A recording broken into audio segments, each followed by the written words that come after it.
Hey guys, what's up? I'm here to do yet another video. Oh shit. Alright, take two. Hey guys, what's up?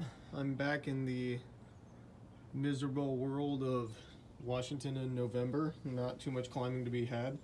I'm back here with another gear video. This one was a requested video by a person who was asking about a starter trad rack and how I would suggest going about buying your first bit of gear to start with your trad rack, because you know it's a lot of crap that you need for trad climbing. I have a bunch of stuff laid out here, and it can be kind of intimidating to get into the world of trad climbing, especially with all the big wall stuff that's out there and you see people with tons of gear, and yeah, it's just a lot of money up front. So I'm hopefully going to give some good suggestions. I have some other videos about getting into trad climbing in certain areas like Washington and Smith Rocks. Maybe one for Red Rocks, I'm not sure. But that's sort of illustrating a point that the best way to do this is in your area, do some research and talk to people who trad climb in your area, to either guides or experienced climbers. Stupid plane.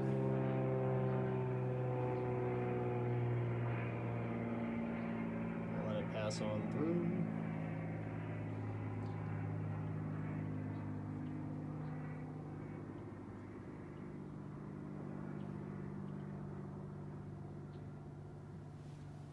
Because those climbers are really going to know what you need to start off trad climbing in the area.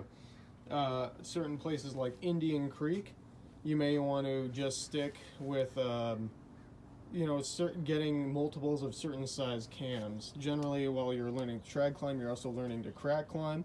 And so for most people, that means you're going to start with hand jams and easy 5.7, 5.8 cracks.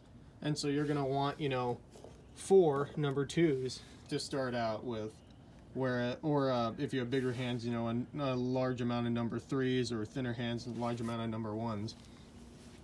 In more common places where you learn to trad climb, Red Rocks, or I guess anywhere other than the creek, you can get away with a single rack selection of cams.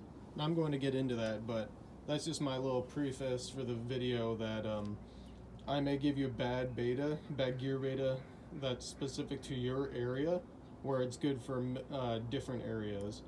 What I'm going to do is go with the most common thing, which is getting a small rack of cams and nuts to start off with, and then you can do your research from that point on. I'm also going to talk about black diamond cam sizes, because those are the cams that I have and use. I do have a couple Metolius cams, and I do like using the alien cams.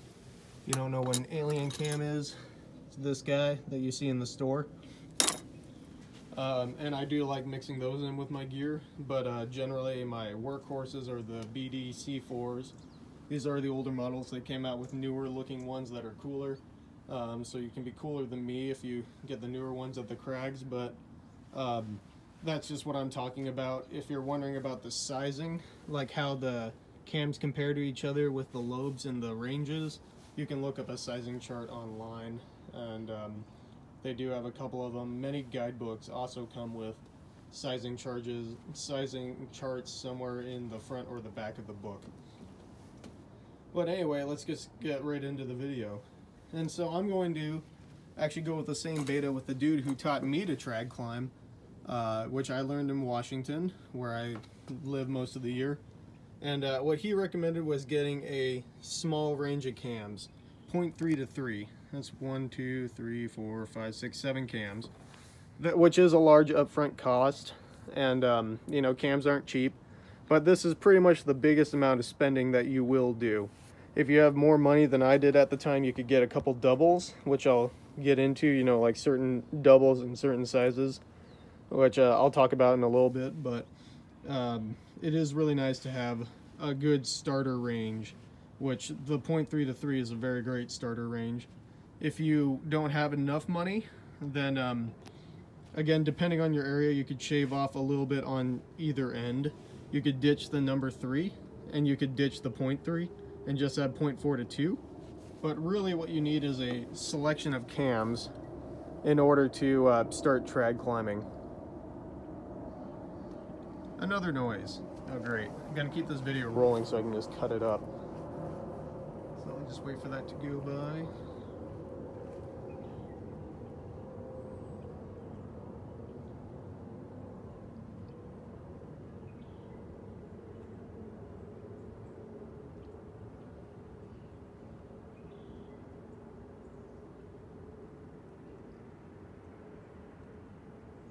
Alright, there we go. Where was I? Selection of cams. But yeah, a good selection of 0.3 to 3. That's a good starter amount of cams. A lot of times if you're going out learning how to trad climb, whoever you're learning with should have the gear. Either that's a guide or a trusted friend or whatever. They will have the gear. So this is more for when you're starting to buy your rack. And when you're going out trad climbing the first couple times, you should be going with someone with more experience and having gear so they can supplement whatever small amount of gear you have. You're also going to want a decent amount of passive pro protection. I think BD still sells this number 4 to 13 stopper set. Yeah, it's just a good range of nuts to have. They do have a smaller set. I think it's like the 9 to... or somewhere in the mid-range, which is nice, but I'd rather just fork over the money for the full set. It'll cost you about like $90 or something for the full range of nuts, and then that's as many as you'll need in your free climbing career. The only other stoppers smaller than that are for aid climbing, and the only stoppers that are bigger than this are hexes or tricams. Also, if you go to other places like the Gunks, which I've never climbed at, but I do know that tricams are really big in the Gunks and they're really useful.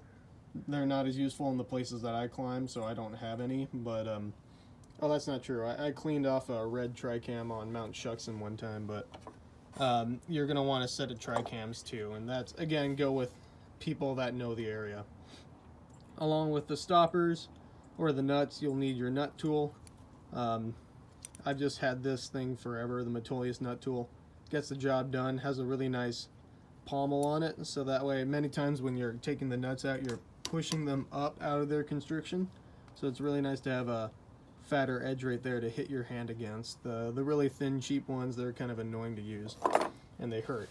As well as I also like nut tools with its own carabiner sort of attachment.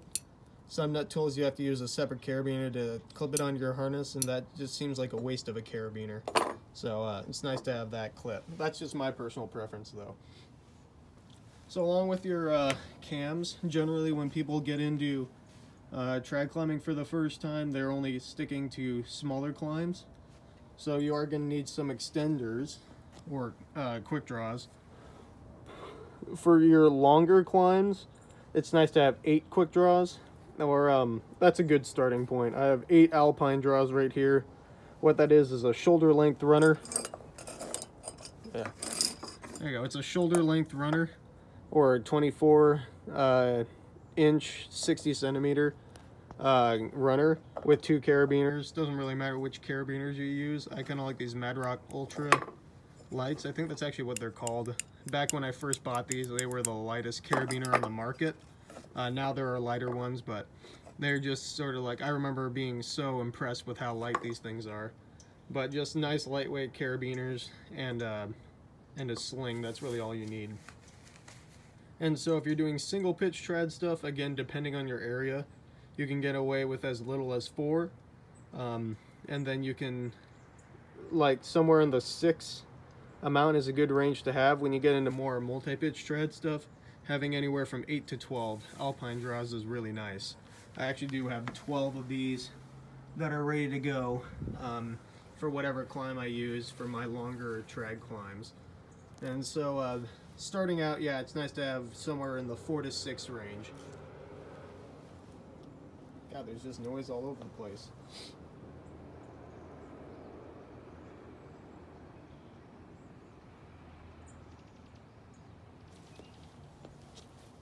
Moving on to sport quick draws. This is where you'll run into opinions and stuff. I think it's actually kind of nice to use some sport quick draws while trad climbing. A lot of times people will use these for stoppers, or you could easily extend out any of your cams if you don't need a big extension like your Alpine Draws. These things are smaller, more compact, they take up less space on your harness, and they could save you a more useful, longer extension just by putting the small extension on. So I think they're worth bringing. I usually, sometimes I'll roll with 8 or so of these Alpine Draws and then 4 of the normal quick draws, but I'll usually use a different, I'll sort of switch around with the amounts. Lately, since I just got back from climbing in Red Rocks, a small climbing trip in Red Rocks, there you have to extend your gear a whole lot, so I've been bringing out like 10 Alpines and maybe only like 2 or 4 of these guys. But yeah, it's just different for the different areas. I generally don't do that in Washington. Generally I sort of bring 10, maybe 6 or 8 Alpines and then 4 of these guys, but less quick draws altogether. And I did want to talk about something here with these two different types of quick draws, because a lot of people that are doing trad climbing move to trad climbing from sport climbing, and so you already have your set of sport quick draws. So these are quick draws that I use for sport climbing, and then these are kind of like my everything else quick draw. I'll use these on long routes, either trad or multi-pitch sport, generally routes where I'm not expecting to fall. And actually I've lately been bringing them out on like harder, longer routes just for the weight savings. But whenever you fall on these quick draws a whole lot and you're proging like in the sports sense, burrs will form on the carabiner.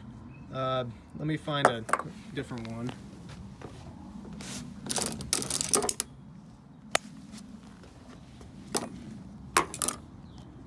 There you go, this one's more obvious. You can see how burrs are forming on the top carabiner. This is the one that always goes to the bolt.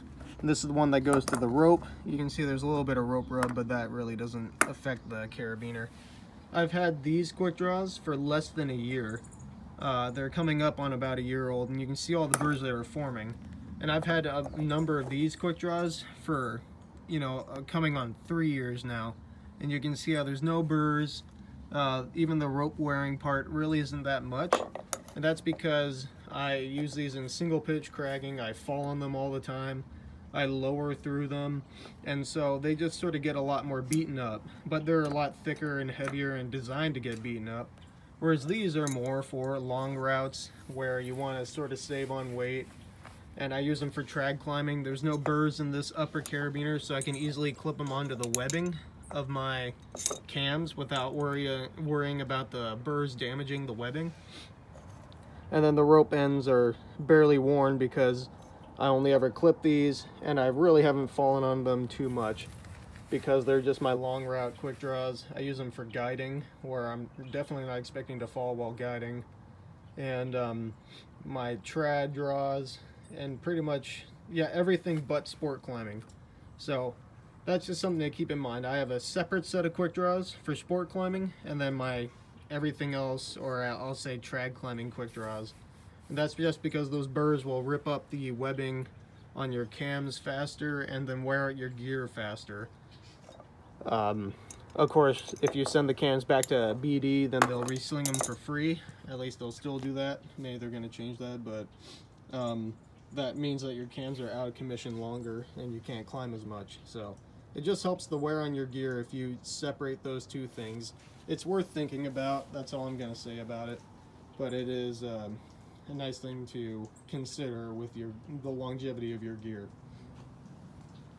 Alright, so moving on, let's say after you've bought your whole setup, you have all your Alpine draws and whatever sport draws you want, and this basic amount of gear. If you want to extend or expand your gear collection so that way you can do more routes, what would you do? First thing you could do is just buy another set of all 7 of these cams, and then have a double rack. But if you want to take small steps towards the double rack, you want to just double up the most important or the most common sizes. And depending on your area, the usual most common sizes are 0.5 through 2. So, say I just bought some cams. There we go. So now I have doubles from 0.5 to 2, and then just a single 0.3, 0.4, and number 3. This is actually a common rack that I'll use around Washington. Usually like climbing at Leavenworth. I just automatically think of this as my Leavenworth rack, where I sort of skimp out on the 2 smaller pieces and the biggest piece, and just have doubles in certain sizes. Like anytime I climb at Leavenworth, most of the time this is going to be my rack. It's worked out for me so far.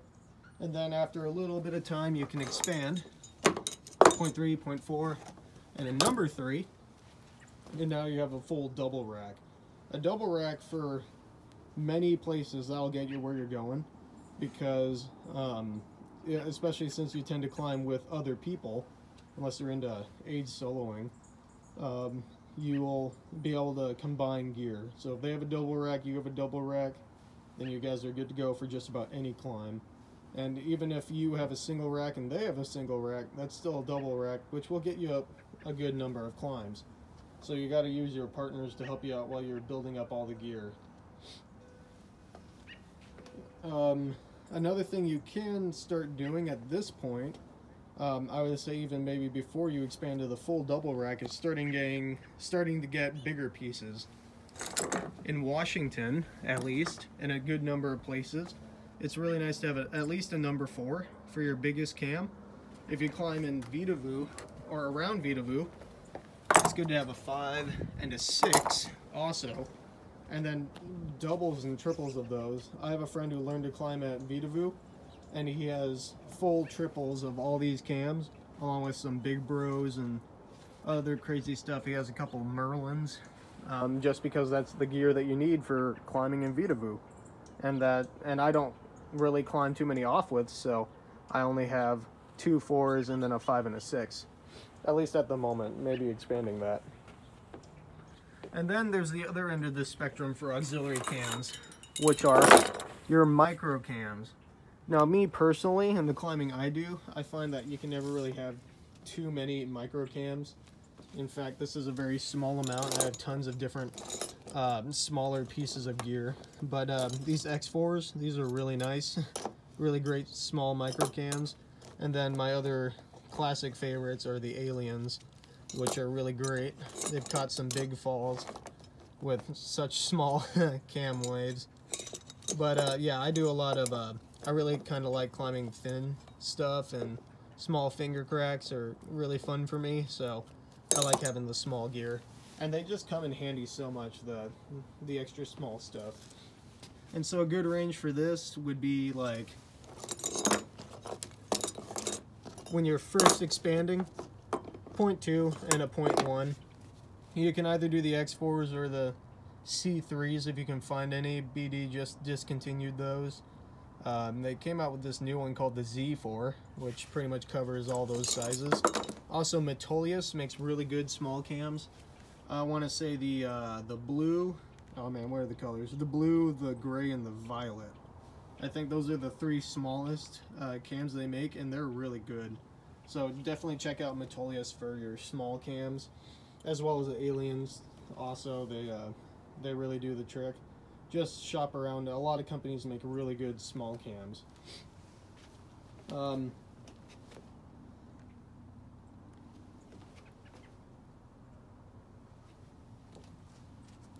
Yeah, so this is just about sort of the progression you can go in with a full quick draw set, full Alpine draw set, and then your full cam set to get you going. At this point, you would know what you want to do, what you want to climb, and what you can branch off to with in terms of gear.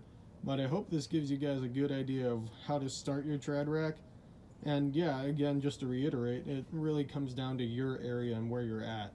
So the best thing you can do is go to the gear shop with people that actually climb. Maybe not the best to go into REI with where you may get a climber or you may not. And so get the opinion of someone you trust. You can go on Mountain Project, ask in the forum about your area for a good beginner rack and how to start building up. But generally it's all the same. You get a number of cams at the start, and then you just keep on adding to it. Another thing is, in America we really do like cams a whole lot, whereas in like across the sea, I doubt if anyone in Britain or in Europe watches me, but you can start. They tend to use more passive pro, like the stoppers, rather than active pro. And so that, again, that's sort of more of just like your area and what works best for you. So that's really the best thing, is to study up on the area, buy some guidebooks, find routes that you want to do, and then see what kind of gear you need for that. Is another great way to sort of branch into the world of trad climbing. And even if you have to buy, you'll find as you start, you have to buy, you know, piece after piece for all the different climbs, but eventually you get to the point where you can do any climb and you have all the gear for it. So that's another great way to sort of branch out into what you need and avoid buying a bunch of bigger cams that you don't need. So if you have anything you like to add, any specific gear that you like to use, then feel free to add the comments. I leave everything open and I try to read every comment. And then I also try to respond to any questions or other things you guys want to see. If you have any videos you want me to make, then feel free to comment about those. I try to get on those videos right away, so that way I'm actually producing content that people want to watch. But other than that, thanks, and I'll see you in the next video.